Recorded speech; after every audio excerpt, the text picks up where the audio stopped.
morning, everyone. Welcome to our Mind the Moment's Tuesday morning gathering, brought to you by Harvard Pilgrim Healthcare and Tufts Health Plan. This is a place where we invite experienced mindfulness instructors to speak with us about what mindfulness means to them, and then to discuss as a community how we can incorporate these practices into our daily lives. I'm Suzanne Rowe, Palacino, and I'm absolutely delighted to have Christine O'Shaughnessy here with us, mindfulness instructor with Harvard Pilgrim Healthcare. Good morning, Christine. Good morning, Suzanne. So nice to have you here this morning. Thank you. Happy to be here. Yeah, it's great to have everyone. I know everyone's a little tired after Halloween, depending on the festivities, so that's okay. We'll support you here. And if anybody's new, just a special welcome to anyone that's new to us this morning. Happy to have you here, and we'll guide you through the whole thing. And we go for a half hour, so we finish a little bit before 9 o'clock. So if anybody has a 9 a.m. meeting, we try to finish off right before then. And then, so today, we usually, as we do every day, Christine will start us off with a question and then lead us in a 12-minute practice right around that time frame, which is the sweet spot for providing us with the best benefits of meditation. And after that, we'll have a time for chat. So if you can open up your chat at the bottom of your screen, and then click on the blue drop-down menu that says hosts and panelists, and click on everyone, and that will give you an opportunity to see everyone's comments as they come in. So as I mentioned, Christine will have a question for us this morning. Christine, what would you like to start us off with? So I wanted to ask, how do you feel about self-compassion? And it may take you a minute to just think about that, even if you want to close your eyes and just for 10 seconds, think about that question. How do I feel about self-compassion? And then just kind of notice what your internal response is, and reflecting on, how do I make time for self-compassion? Do I make time for myself in self-compassion? And I want to start with actually a quote by Christina Feldman on this, which is, compassion is not a state or an emotion, but an understanding. So I love that. Compassion's not a state or an emotion, but an understanding. Yeah. Yeah, it's so great to have that just few seconds to think about it, because it's interesting to see what comes up first in our minds when we're a little bit quiet. So the question is, do you make time for practicing compassion towards yourself? So you can go ahead and type in any thoughts that come up when you hear that question. I know Christine and I were talking before we started the webinar about our dogs. And I think about how much compassion I have if, like this morning, my dog was limping a little bit. I'm like, oh, I wonder what's wrong with his foot. And, but then when I turn it to myself, I think, first of all, I don't do it often enough. Second of all, it can land differently depending on how you're feeling. So it can be a hard thing to do. Yes. How about you, Christine? It's something I use a phrase all the time in my mind. May I be kind to myself in this moment. This is a moment of, and I fill in the blank. And it's kind of the phrase I come back to when I notice I'm not being kind to myself. So I have like my moment to moment practice. And then, for me, it's making the time for self-care. For example, my teachers are offering this practice circle that starts tomorrow, and it's only for a week. And it's hard because they're in another country and the time change is difficult. But I make commitment that for those 7 days, I'm going to clear my work schedule, and I'm going to take that 45-minute practice for myself for the next 7 days. And that's how I take care of myself. is connecting with my teachers in addition to my own practice. Yeah, I think sometimes when we have an outside person helping us do this, it makes it easier somehow. Yeah, let's see what some of the comments that have come in. Yeah, Christy, I think about it all the time. It's a work in progress. Yeah, for sure. For sure. It's not an easy thing to do, but it's necessary to promote well-being. Yeah. It's harder for me to practice than it should be, especially when I need it the most. Isn't that interesting that that happens? Such an interesting comment. Yeah. And I catch myself using negative self-talk or judgment. I try to step back and remind myself that it's not kind to talk to myself that way. Mm. Yeah. Yeah. And, Julia, what you've mentioned makes me think about what some folks can remind us of, like, how would you talk to your good friend? Is that the way you would talk to your best friend? It's interesting when you start to reflect on that, you think, I would never be that hard on my best friend, so it really is very poignant. It's an interesting reflection, Cecilia, I read that sometimes it's helpful to use a compassion avatar. So imagine this as a friend, a pet, a child, etc., and talk to yourself like they would talk to you. I love that idea. Huh, Great idea. it really is. Yeah. Yeah, thank you for all the comments. It really is it's such an interesting inquiry. Yeah. Another one just came in. I'm getting better at self-care, moving from the notion of it is selfish to it is healthy and healing, and trying to put that into practice. Yeah, I think a lot of people identify with that because I don't know why, but we feel like that is an act of selfishness, and it's not. It's taking good self-care.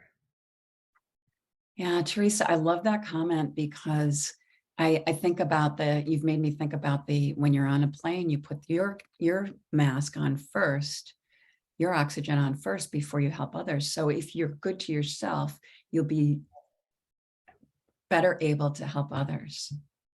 Right. So yeah, it's not selfish at all. It's selfless if you really want to help others, because you're going to be in a better position to do that if you care for yourself. Right. So many good reminders. Thank you, Christine. What a great question. You're welcome. Yeah.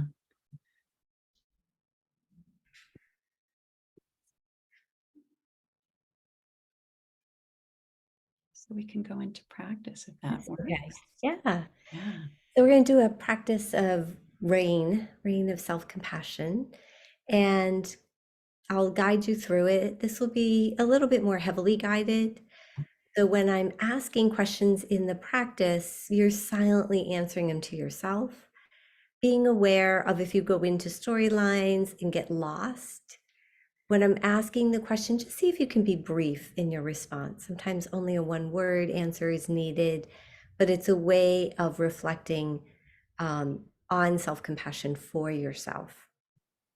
So we'll begin getting comfortable in your seat, closing your eyes if you would like, or you can have your eyes open with your gaze downward and soft. And then taking a moment to just make any adjustments you need to. Compassion to waken the heart. I always like just doing a gentle twists or opening to the heart, just rotating to the right. You can even bring your arm behind your chair. Taking a deep breath in, lifting your head up, exhaling, gently coming back to center, and then twisting to the opposite side. Inhaling, lifting up. Exhaling, widening the collarbones, bringing the shoulder blades gently down the spine. Deep breath in and then out, coming back to center. And just intentionally having that wide open, accepting heart.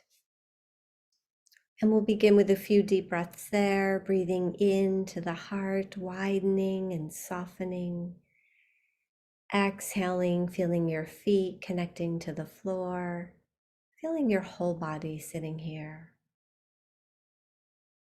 Breathing in, inviting in warmth and energy into your heart, into your chest. Breathing out, softening. And as you breathe in and out, letting your attention gather and collect in the chest and the heart, gently beginning to release all the activities of your morning and what it took to arrive here. And releasing anticipation of what's to come in this session and in the rest of your day ahead. Arriving fully in this moment on this breath. Breathing in and out. And if it feels right for you, setting the intention to cultivate self-care, self-compassion in today's practice. Breathing in and out. And then gently just calling to mind this question again of how you feel about self-compassion towards yourself. Maybe even a moment comes to mind of when you weren't kind to yourself. And reflecting on this question, do I make time for practicing compassion for myself? And if not, maybe why this could be part of the practice. And so as you begin to let your mind settle on this notion of compassion, awakening the embers of the heart of compassion as you breathe in and out, begin to recognize what is happening inside of you as you put your attention on self-compassion.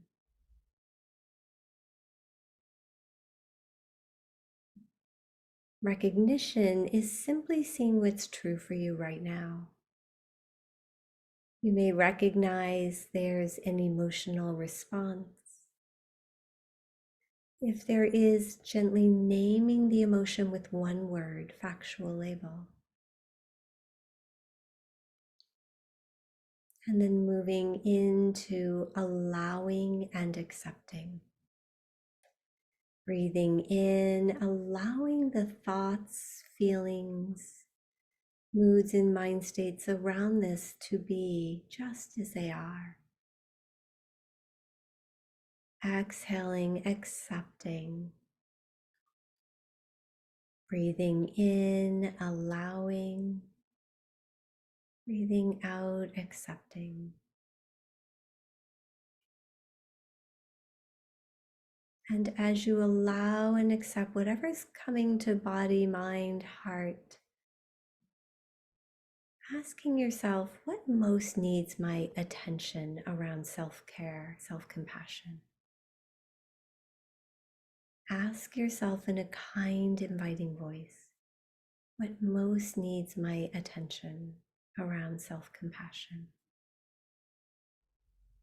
Breathing in and out, notice what the mind presents.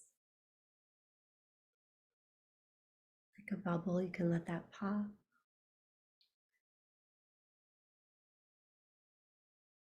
And gently asking yourself what most needs my acceptance.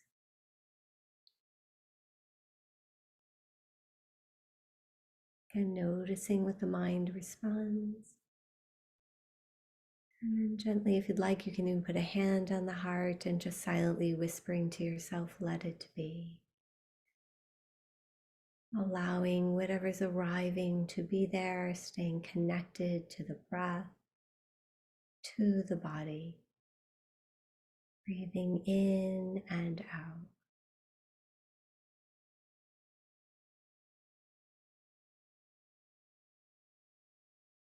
And then gently investigating any physical sensations you're noticing in the body as you put your attention on this. Maybe you feel warm, tingling, a lightness or a heaviness,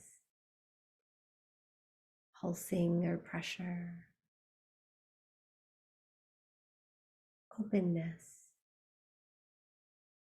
Allow and connect to whatever sensations are coming and going.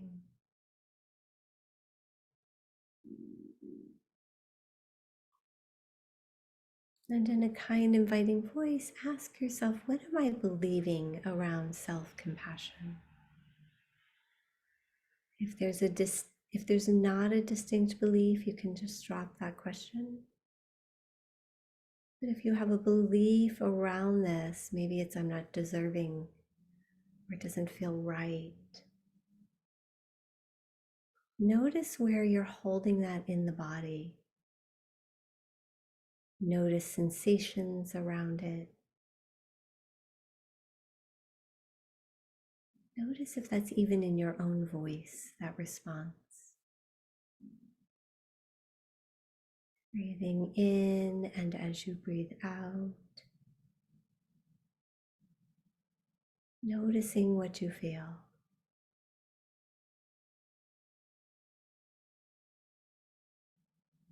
Allowing it to process, staying connected to the breath or to your feet or hands.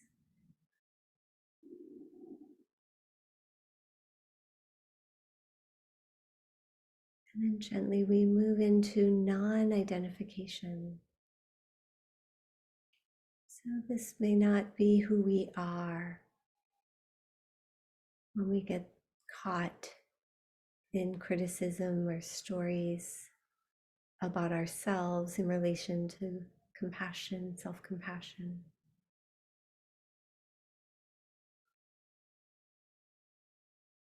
Allowing yourself to connect with your inner self, your true nature. Sometimes the waves on the surface of the ocean are small and of our experiences is small. And sometimes the waves of our experiences in life are big. They cannot touch the measureless depth of our own being, of who we truly are. Gently resting back in your true, authentic self, staying connected to the heart,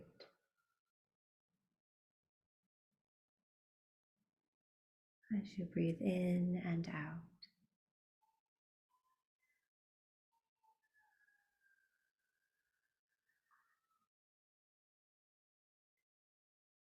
And if it's helpful for you, you can even use the phrases, may I be kind to myself in this moment. This is a moment of self-compassion, self-care.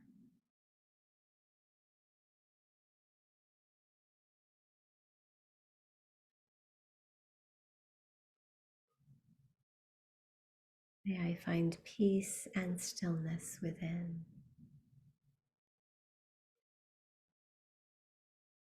May I be touched with kindness and compassion towards myself.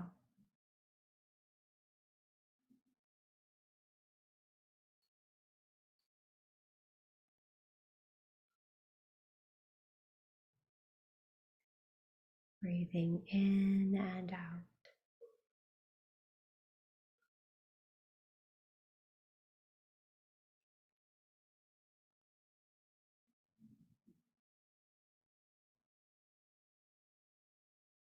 And just resting in the fruits of your practice, noticing what you feel. The mind goes into thought, gently coming back to the breath.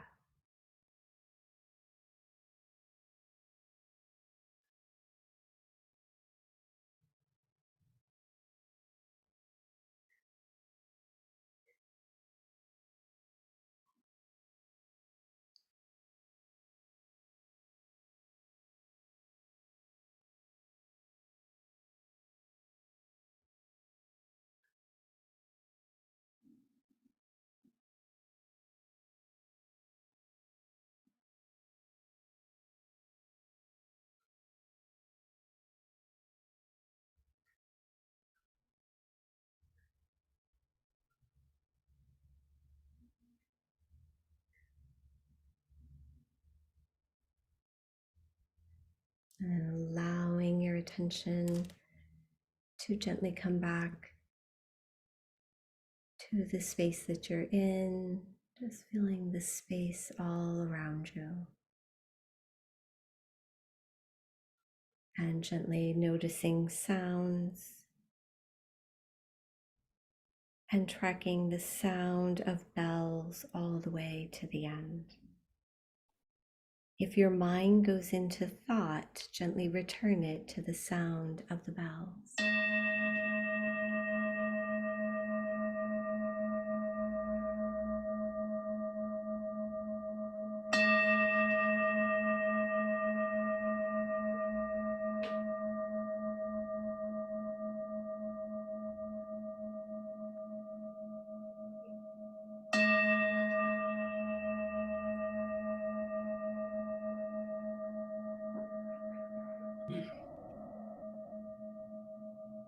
And then welcome back. Noticing how you feel, moving in whatever way feels comfortable for you. So I was going to share one more quote as we come out of that. And this is also by Christina Feldman from the book Boundless Heart. And she said, compassion deeply rests upon being able to question and see beneath our narratives rather than being stuck in them, and being kind to ourselves in those moments when we recognize that.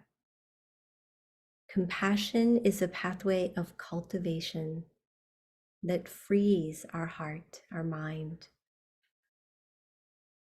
So I hope that was helpful. Very much so. Thank you, Christine. You're welcome.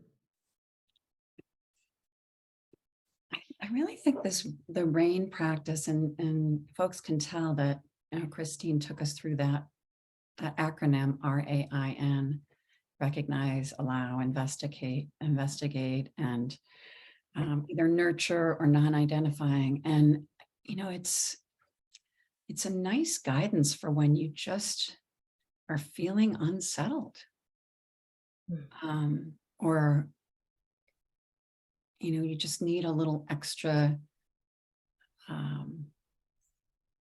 help in keeping yourself from going into things that are not self-compassionate. I think it's a really, really helpful practice. And the way you presented it, Christine, was just lovely. So thank you so much. Yeah, you're welcome.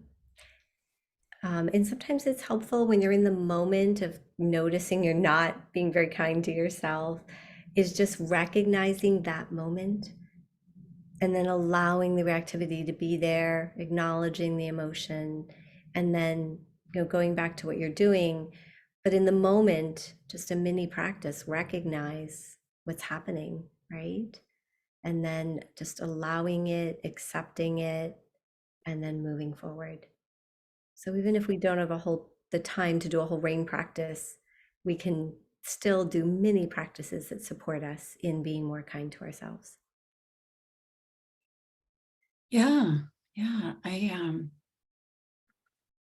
It's interesting. Self-compassion, like the question that you asked in the very beginning, I think is so important, because I think about those folks that know about Dan Harris, who founded, one of the founders of 10% Happier, the podcast and the app.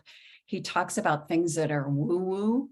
I think about, loving kindness practice. We've done that here before, and self-compassion practice. He's got such a funny, sarcastic way to talk about meditation, which makes it really accessible. So I like how Christine has presented this, because woo-woo can almost seem like I can't do this, and it's too lovey-dovey, but it's really important sometimes. Yes, he just did a podcast on that where finally he was like, all right, his words were, okay, dude, you can handle this. You got this. Like, he had to use his own words instead of what it is, maybe kind to myself. He had to adopt it and change it to be able to allow himself to receive self-compassion. It's a really great podcast that he just had come out. So who did he have on there? He It had, was he actually wasn't podcast. It was this a TED talk he did on himself and oh, on his right. practice, and he just posted it. Um, if you have the app, but I think if you just Google Dan Harrison TED Talk, it just came out like 2 weeks ago. Yeah, I know exactly what you're talking about. You know what? I'll see if I can find that while we're wrapping up. I'll see if I Great. can find And I it. want to just acknowledge too, the rain practice was designed originally by Michelle McDonald, who's a meditation teacher. She's in Hawaii now, but it was made really popular by Tara Brach, who's a psychologist, wrote a couple books, Radical Acceptance and True Refuge. And True Refuge has the rain practice all laid out. So um, you can even Google it if you want to read more about it. I know there's an article on mindful.org on the rain practice and Tara Brach. So if you want a little more resources, you can look at those. Oh, good. Yeah, and I really recommend that. the Dan Harris. Yeah, it's a Yeah, great. yeah. So it's how not to be a jerk to yourself, or the benefits of not being a jerk to yourself. He's just got this really accessible, especially, for those of us that tend to be like, I can do this. I'm good. I'm good. Not realizing underneath, we really might need this. But he's just got a really interesting way about it. Like, I didn't believe in this at all. And now I totally believe in this, it's great. So thank you so much, Christine, for bringing this forward for us. Because this is a time